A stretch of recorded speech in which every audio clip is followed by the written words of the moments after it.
Hello guys, welcome back to the channel. In this today's video, I'll be showing you how we can hide application on Android phone.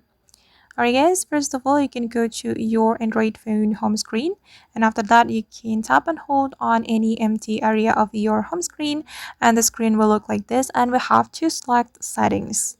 Okay, on this home screen setting, we have to click on hide apps on home and app screen since we want to hide application on our Android phone. And after that, we're going to select application that we want to hide.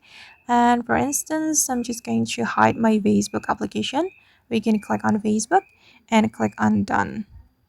Okay, and I'm going to check it on my home screen and app screen.